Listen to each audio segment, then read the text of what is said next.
ঠান্ডাজনিত রোগে আক্রান্ত শিশুরা, ওয়ার্ডে নেই পর্যাপ্ত শয্যা, তাই সন্তান নিয়ে কেউ মেঝেতে, কেউ বা ঠাঁই নিয়েছেন বারান্দায়। টাঙ্গাইল জেনারেল হাসপাতালে শিশু ওয়ার্ডে শয্যার সংখ্যা ১৩, সেখানে গড়ে ভর্তি কয়েক গুণ বেশি। বাড়ছে দুর্ভোগ। শীত, ইরানে মশা, নোংরা পরিবেশের মতন আছি। বমি করলো, পাতলা পায়খানা হইলো, আসনে পরে স্যালাইন দিছে, ভর্তি করছে। পর্যাপ্ত পরিমাণে যে বেড থাকার কথা আমরা সেই বেডের সুবিধা পাচ্ছি না। চিকিৎসাটা পাইছি ভালো, কিন্তু আমাদের থাকাটা সবচেয়ে বড় কষ্ট। চিকিৎসা আমরা দিচ্ছি, কিন্তু আসলে আমাদের সামর্থ্যের বাইরে এত পরিমাণ রোগী যে আমরা আসলে ঠিক ওই পরিবেশটা তৈরি করে দিতে পারতেছি না।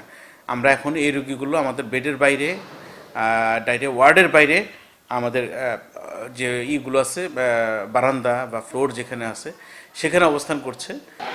একই চিত্র সাতক্ষীরাতে। শিশু হাসপাতালের পাশাপাশি মেডিকেল কলেজেও রোগীর চাপ, শয্যার চেয়ে ভর্তি রোগী বেশি। নিউমোনিয়ার মানে ডবল নিউমোনিয়ারই, তাই এই আজকে 9 দিন ভর্তি হয়েছে এখানে, তাই ট্রিটমেন্ট চলতেছে। রক্তে ইনফেকশন ধরা পড়েছে, সেটা করার পরে বাচ্চার হলো জ্বর মানে নিয়ন্ত্রণে এসেছে। একটু হঠাৎ ঠান্ডার কারণে এই হঠাৎই জ্বর, সর্দি, কাশি, হাত পা ঘামে, এসের জন্য এখানে এসে ভর্তি আছি। ডাক্তারের ট্রিটমেন্ট চলতেছে। বহির্বিভাগে রোগীর চাপ বাড়ছে, এতে হিমশিম খাচ্ছেন চিকিৎসকরা। অভিভাবকদের দেয়া হচ্ছে নানা পরামর্শ।